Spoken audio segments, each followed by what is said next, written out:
সাফল্যগাথা হিসাব করলে তালিকাটা বেশ লম্বাই। দেশের ক্রীড়াঙ্গনে তুলনামূলক কম পরিচিত টেবিল টেনিসে এক জোবেরা রহমান লিনুই জাতীয় পর্যায়ে শ্রেষ্ঠত্বের মুকুট পড়েছেন ১৬ বার। ট্র্যাক অ্যান্ড ফিল্ডে শিরিন আক্তারও বা কম কিসে, টানা ১৬ বছর একাই রাজত্ব ধরে রেখেছেন এই অঙ্গনে। কয়েক বছর আগে সালমাদের এশিয়া কাপ জয় কিংবা সবশেষ সাফ জেতা নারীদের সাফল্যের স্মৃতি তো এখনো তাজা দর্শক হৃদয়ে। কিন্তু জাতীয় পর্যায়ে এত সাফল্যের পরেও স্বীকৃতি কিংবা সামনে এগিয়ে যাওয়ার সুযোগ মিলছে কতটা? আন্তর্জাতিক পর্যায়ের সবচেয়ে বেশি সাফল্য কারা এনে দিয়েছে? ডেফিনেটলি নারীরা। অলিম্পিকে রেজাল্ট করছি না, আমাদের যদি শিরিনের কথা বলি, সে দ্রুততম মানবী।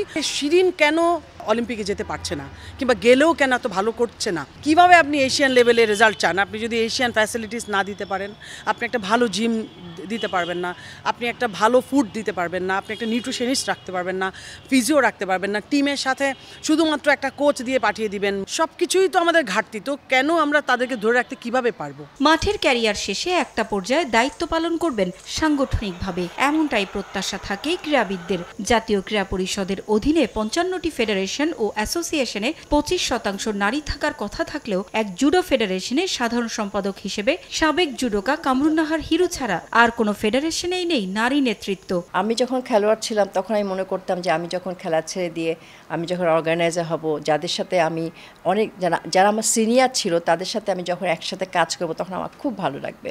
কিন্তু খুব দুঃখজনক, তারা আমাকে অ্যাকসেপ্ট করতে পারেনি, সেখানেও আমাকে থাকতে দেয়নি।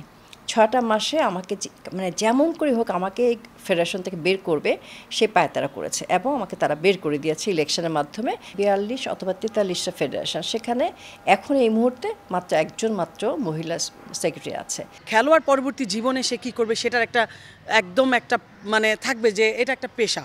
আমি একটা পেশায় আছি, খেলাধুলা করি, আমি খেলাধুলাই আমার পেশা। যেমন খেলার পরে এখন আমাকে চিন্তা করতে হবে না যে খেলাধুলা শেষ, আমার আর খোঁজখবর নেই, কিছু নাই। দীর্ঘদিন ধরে বয়ে বেড়ানো এই সমস্যার সমাধান চান নারীরা। ফেডারেশনগুলোকে গাইডলাইন দেওয়া উচিত যে একটা খেলোয়াড় যদি সাউথ এশিয়ান লেভেলে সে সেকেন্ড বা থার্ড হয় কিংবা গোল্ড মেডেল পায়, তাকে যাতে কমনওয়েলথ গেমসে, এশিয়ান গেমসে কিংবা এশিয়ান চ্যাম্পিয়নশিপে কিংবা অলিম্পিকে কিভাবে নিবে তার পেছনে ২০ বছরের একটা প্ল্যান করা। নিয়ম করে দিতে হবে যে যারা ন্যাশনাল অ্যাওয়ার্ডি এবং যারা প্রথম গ্রেডের প্লেয়ার, যারা খেলোয়াড় জীবন ছেড়ে অর্গানাইজার হিসেবে আসতে চায়, তাদেরকে একটা সুযোগ করে দিতে হবে ফেডারেশন ঢোকার। মেয়েদেরকে মেয়ে হিসাবে না, একটা মেয়েকে মানুষ হিসাবে দেখতে হবে, যে সে একজন মানুষ, তার সে দক্ষতা আছে, সেই কাজটা করতে পারবে, তাকে সে সুযোগটা তাকে দিতে হবে। ফেডারেশনের পাশাপাশি কোচিং ও অন্যান্য ক্ষেত্রেও অংশগ্রহণ বাড়ানোর দাবি নারী ক্রীড়াবিদদের। পারভিন আক্তার, সময় সংবাদ, ঢাকা।